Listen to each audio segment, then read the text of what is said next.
Right, welcome back, people, to episode 9 of your favourite podcast, Wigan Weekly. I'm joined by Curtis again. How you doing, Kurt? I'm doing alright, thanks. How are you doing? I'm good, mate. I'm still recovering from that Wrexham game, but, you know. Yeah, it's unfortunate they had a late winner. I mean, I'm surprised we got an equaliser, to be fair, but it is what it is. Yeah, we do move on. Big game tomorrow. It is Birmingham at home. Buzzing for that. Sold out away end. It's going to be a few limbs moving from the Birmingham fans. I hope not, but it probably will be. Yeah, it certainly will be one to watch out for. I mean, when we played them was it the end of August? Obviously, we did have an equaliser, but obviously because Steven Sessegnon got injured, obviously we're down to 10 men, which allowed them to have a late winner, which was pretty unfortunate. So I think if we keep up that sort of momentum, we should have a good chance. Yeah, obviously it is Wycombe, Birmingham, Wrexham who are the top three. So Birmingham are one of those three teams, and they are a team to beat, unbeaten in the last 5 games with 3 wins and 2 draws. They're going to be difficult to get a result against, but as I've said a few times, we seem to be thriving against the bigger teams and struggling against the smaller teams. Yeah, that's just part of the Wigan DNA, you know. Yeah. We always defy the odds. Sat 16th Wigan. The form, it's a bit inconsistent, but to get in there slowly but surely. What do you think on our current league form? 16th in the table. Yeah, and how many points we picked up in the last 5? About 7. We picked up 7 points in the last 5 so games. We could be doing worse, but then again, there's always room for improvement with a recent form like that. Certainly is. We'll come back to the Birmingham game in a bit more detail later on, as well as the Wrexham game. The main thing we want to focus on is sort of the transfers, because it's been a busy start to this transfer window, Kurt. It certainly has. We're only 3 days into the window, and we've already took 2 new signings on, which is quite surprising because I was expecting loans, but to have 2-3.5 year signings is certainly something to be excited about, you know. Yeah, it is. And the first player we picked up, it is Arsenal Youth Academy graduate Josh Robinson. I don't know a great deal about him. He's joined for an undisclosed fee. That was on New Year's Day. Hoping we might see him tomorrow because obviously the Huddersfield game was postponed. So hopefully his debut might come tomorrow. We might see him on the bench. Hopefully, he's a right back, which obviously indicated that Callum Ramsey departure. It's in fact on the subject. What do you make of Callum Ramsey's situation going back to Liverpool? I think it's probably the right decision. I don't really think he did much for us. You know, I mean, we didn't really play him that much recently either. I think with Maloney's style of football, I don't really think he fits in that well with it. He doesn't, but going back to Liverpool, when you look at their form, he's got no chance to get into that first team, I'm afraid. So, or even the bench, I don't think. So, he probably will be loaned out again, I imagine. Yeah, but that's what I thought. He'd get another loan. I mean, so we'll just have to watch out on that front. Yeah, I mean, I won't diss him too much because he's a good player. He's not obviously he struggled at us, and I think he's had a few injuries here and there. But I wish him the best luck for the future. But as I say, that departure has indicated that Josh Robinson move. It makes sense. So we've got a bit more depth there. It was between him and I think it was that Accrington signing player Conor O'Brien, but we clearly gone for Robinson over him. So hopefully we'll see how that pans out. The second player, it is confirmed today. It is winger Joseph Humbo, who's joined from FC Nuremberg for again an undisclosed fee. I really wish they wouldn't keep all these fees undisclosed. Yeah, because I mean it's quite evident that we've got a bit of money to play around with this window, you know, because obviously we've not taken on any loans yet, and fingers crossed we don't get a load of loans because we need a stable team.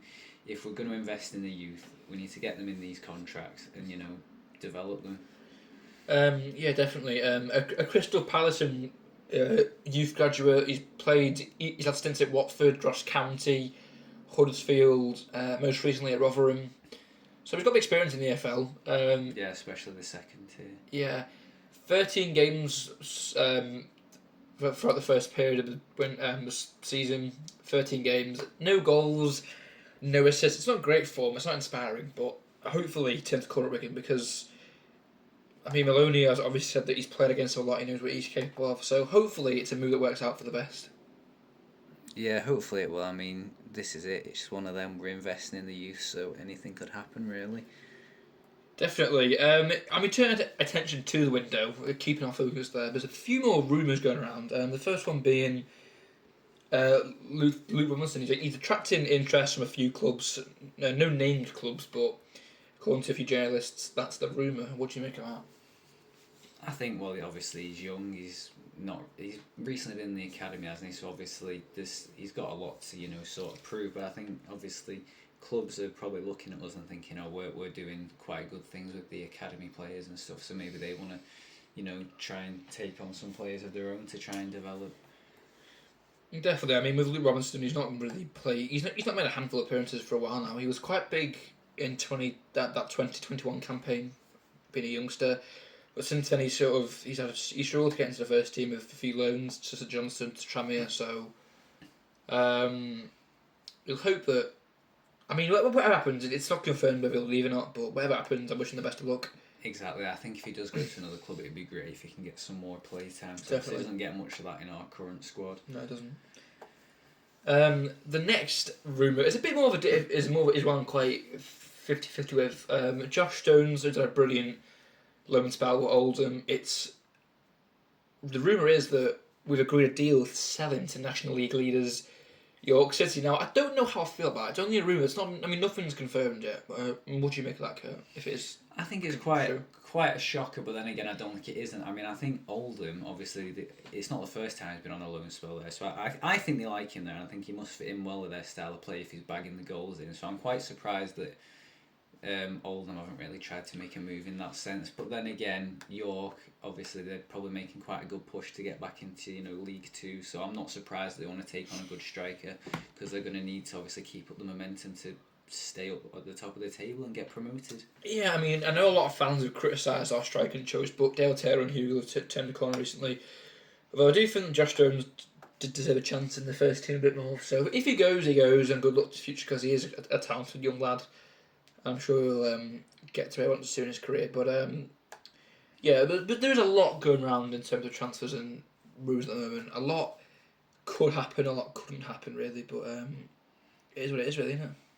It certainly is, and it's just this time of year you get all these rumours, and obviously a lot of it can turn out to be false. Some of it's obviously true.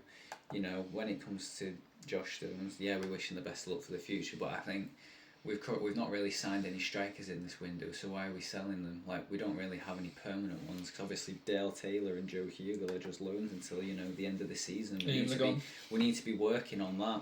Definitely. But it is what it is, guys, with Wigan. Money's not really in our favour at the moment. Obviously, we've been kind of restricted. That, but we're obviously getting people on permanent, so it can't be too bad. We are, but we're not getting good. But I just don't know. I can't really describe what I mean. But hopefully, I get what you mean, because I mean they're quite young, but it's better than getting loans. Definitely. But yeah, turning the attention back to tomorrow's game. The first thing last year is, what is your score prediction, Kurt, for tomorrow? I'd like to go for 1-1. I mean, I'd like us to get a win, but obviously league leaders have spent like the most amount of money on a striker that any sort of League One club has. So, I've forgotten his name, but he's certainly one to look out for. Jay Stansfield, is it? Jay Stansfield, That's the one.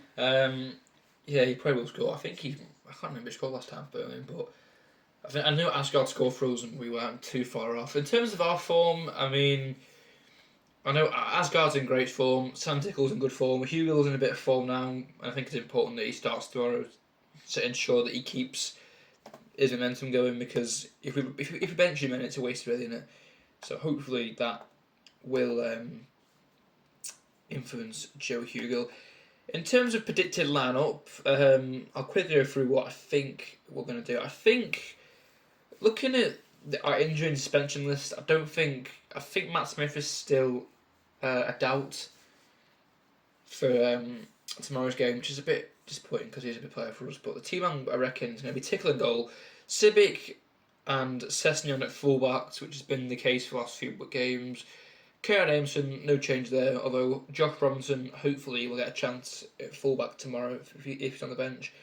Midfield wise, it probably might. I think it'll be Scott Smith at CDM again, with Jensen Weir and Asgard both in the whole midfield, with, I'm going to say, Johnny Smith and Soko Towns on the wing. And I think, as I said, Joe Hugill should leave a line. Dale Taylor's a good player, but like I say, keep the momentum going for Joe Hugill. One thing I do want to say about the Wrexham game is, are you actually surprised how well we played against Wrexham? Yeah, like I said, I'm surprised we managed to actually get an equaliser because their home record this season is pretty impeccable. Certainly is. When you look at the money they've invested, the players they've got, I mean, some would say that they've got quite an advantage because of the money they've got. So we certainly pulled the corner there, and we did a very impressive performance, but just not enough to get the win in the end. But like Maloney said that he always speaks truthfully, and that was the first time that he's never had anything bad to say about the team. So something went well. Hopefully, we can bring that that mentality to tomorrow's game and pick up either a draw or a win. So that is it until next week, guys. Episode 9 this was. I hope you've enjoyed hearing from me and Curtis, and obviously the busy start to transfer window, the various rumours, the upcoming games, and until episode 10 coming next week, we will see you next time. Thank you, Curtis. You're welcome. See you next week.